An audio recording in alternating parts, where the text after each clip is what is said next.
Britain's rivers are full of things that want to drown you. A woman hiding beneath the weeds, a horse you can climb onto but never get off, and a washerwoman who already knows when you're going to die. For hundreds of years in parts of Britain, children were warned if they got too close to the water, something would reach out, grab them, and pull them under.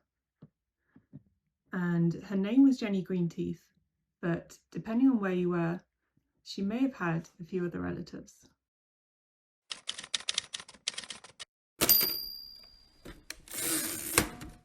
Jenny Greenteeth was an old water hag who lived in ponds, rivers, and stagnant pools, waiting for children to wander a little too close to the edge. When they did, she reached out, grabbed them, and dragged them under. Simple enough, except the moment you try to pin down who Jenny actually was, things fall apart. There's no tidy origin story, no tale of a woman named Jenny who drowned and came back wrong.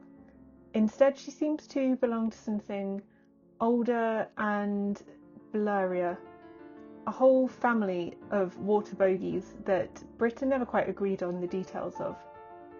Sometimes she's an old woman with green skin and tangled hair, sometimes she has claws, or arms too long to be natural, and sometimes you don't see her at all. She's just underneath the weed, waiting. Which might explain why people bothered inventing her in the first place. A pond covered in duckweed can look surprisingly solid, but it isn't. Underneath that green, flat carpet could be freezing water, tangled vegetation, and steep, slippery banks, which is a lot to explain to a 6-year-old. Don't go near the water, the ground underneath might give way and temperature shock could stop your heart, is accurate, but it's not exactly catchy. Jenny Greenteeth will get you fits a warning sign. And she has relatives, because apparently one water hag wasn't enough to cover the whole country.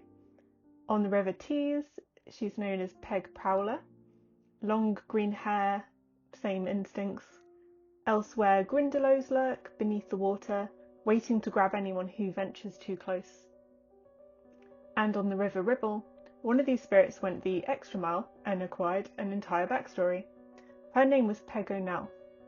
According to a story recorded in the 19th century, Peg had once been a servant at Waddow Hall, who somehow offended her mistress, badly enough that the mistress wished Peg would fall and break her neck. Unfortunately for Peg, she did exactly that. Unfortunately for everyone else, she never really left. Villagers blamed her for dead livestock, drownings, and general bad luck, and the story claimed that every 7 years, on Peg's night, an animal had to be sacrificed in the river for her, because if the villagers didn't provide a victim, Peg would choose a human instead. And Peg wasn't the only river with a reputation for wanting more than water. In Devon, an old rhyme warns, river dart, every year thou claimest a heart." Traditions of rivers claiming lives crop up across British folklore in various forms, tied to a much older association between water and offerings. Exactly how much of these ancient practices have to do with a story like Peg O'Neill's is genuinely difficult to prove, but the same idea keeps resurfacing anyway. The water wants something. So, a woman under pondweed, a dead servant demanding sacrifice every 7 years, a river with its own body count, different names, different countries, but the same warning sitting underneath every version. Stay away from the water. Jenny Greenteeth works as a warning because you know what you're meant to do, stay away from the water. But the Scottish decided that it wasn't so easy. And what if the thing in the river didn't frighten you away, but it drew you closer? If you were walking beside a Scottish river as the mist came down, you might find a horse standing there, alone. No owner in sight, no explanation for why a perfectly good horse is just hanging around a riverbank in the fog. The correct move is to leave it exactly where it is. Folklore, unfortunately, runs almost entirely on people who do not do the correct move. This is the Kelpie, Scotland's famous supernatural water horse, and depending on who's telling the story, there might be warning signs, so backwards facing hooves, a mane permanently dripping with water, or moving as though something inside it is alive. But often it just looks like an unusually calm, unusually beautiful horse. One that's perfectly happy to let you climb on. And that's the trap. The moment you're on its back, you're stuck. Your hands fuse to its coat, your body locks in place, and it turns for the river and doesn't stop until you're both underwater. In some particularly grim versions of the story, it's not just one rider.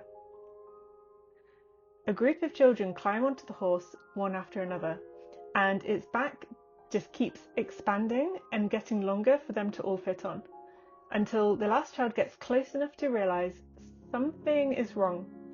But by then, the Kelpie is already heading for the water. There is, at least, a way to fight back. If you can get hold of the Kelpie's bridle, the creature has to obey you, and some legends even have people putting captured Kelpies to work, using their supernatural strength for heavy labour. Which is quite a bold plan. I will now attempt to enslave the drowning horse. But apparently it worked. Personally, if I find an impossibly beautiful horse standing next to a river, I'm leaving the magical bridle where it is. But not everything in Scotland wants you dead, though. Some things just want to ruin your evening. The Shellycoat is a Scottish water spirit, named appropriately for the coat of shells it supposedly wears, which rattle and clatter together every time it moves. Unlike the Kelpie, it's not generally trying to kill anyone. It's a trickster, and it plays practical jokes on travellers purely for its own entertainment. One of its favourite tricks is genuinely unpleasant. It imitates the sound of someone drowning. So you're walking beside a river and you hear a voice, desperate, calling for help. You run towards the water to save them, but nobody's there. Somewhere nearby, presumably delighted with itself, is a small creature covered head to toe in shells. Compared with a horse that fuses you to its back and drowns you on purpose, I'd probably take the Shellycoat. Although by this point you might reasonably decide the safest move is to just avoid British rivers entirely.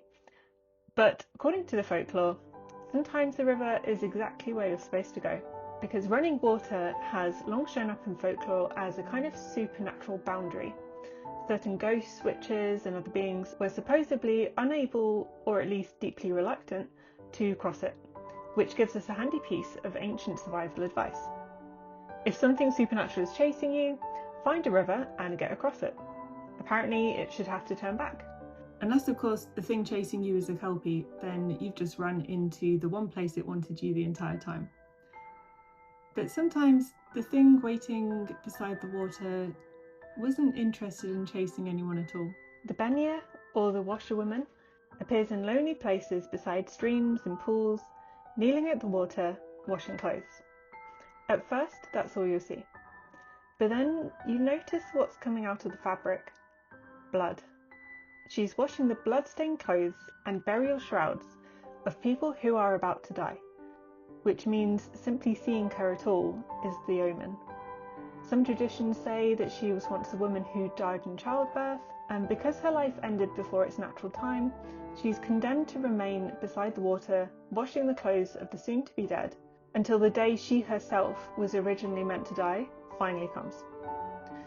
If you're brave, and you know the exact rules, some stories claim it's possible to approach her and receive answers to questions, or even a wish. What those rules are, I will let you go and find out yourself, because this is a PG channel. But there's one particularly unsettling story connected to these washerwomen. A young woman from Cromarty was supposedly walking beside Loch Slin on a Sunday morning when she turned a corner and saw a tall woman standing in the water, beating clothes against a stone. Laid out nearby were more than 30 shirts and smocks. Every single one was stained with blood. Soon afterwards, nearby Fern Abbey suffered a catastrophic roof collapse during a service, killing a large number of the congregation. And that part isn't legend. Burn Abbey really did suffer a disastrous collapse in 1742. Whether anyone actually saw a mysterious woman washing the congregation's blood-stained clothes beforehand is of course an entirely different question. But it's the detail that makes the story stick, because the Bean Nighe doesn't chase you, doesn't drag you anywhere, she doesn't even look up, she just keeps washing. Whatever's coming has already been decided. The Bean Nighe knows that you're going to die, and you can't do anything to stop it. But our next water spirit is almost the opposite. She's the one that needs saving. The Asrai, sometimes also known as the Asrai, is a delicate water fairy associated in later accounts with Cheshire and Shropshire. And unlike almost everything on this list, she isn't the danger in her own story. We are. In the most famous telling, a fisherman hauls in his net one night and finds something unexpected caught inside it. A strange, almost translucent woman, an Asrai. She pleads with him to release her, but speaks in a language he can't understand. Instead of putting her back, the fisherman decides to take her home, which is roughly the folkloric equivalent of finding an injured wild animal and deciding the responsible thing to do is to keep it. He covers her in wet weeds at the bottom of his boat, and he starts rowing for shore. The Asrai lies there, growing weaker as the night goes on. At one point, she reaches out and touches him. Cold wet fingers that leave behind a mark he'll supposedly carry for the rest of his life. As dawn approaches, she begins to disappear, and by the time he reaches the shore, she's completely gone. All that's left in the bottom of his boat is a small pool of water. Asrai apparently can't survive daylight. Except there's something strange about this particular piece of folklore. Whether this is actually an old folk belief is debatable. The Asrai doesn't appear in writing until the Victorian period, but it's a story that's quietly turned into folklore for real. By this point, I think it would be easy to assume that people in the past simply found water terrifying. But that isn't quite true. Water was also life, and rivers and other bodies of water were treated as sacred places. People deposited valuable objects and offerings into them, and rivers could be personified almost as though they were living beings, with identities and personalities of their own. So perhaps it isn't surprising that some rivers eventually acquired human faces. With different countries, different names, a hag hiding beneath the weed, a horse that isn't really a horse, a woman quietly washing clothes of the dead, a fairy who may have escaped from a Victorian poem. Some of these stories were probably warnings, some attached to a supernatural explanation, to places that were genuinely dangerous.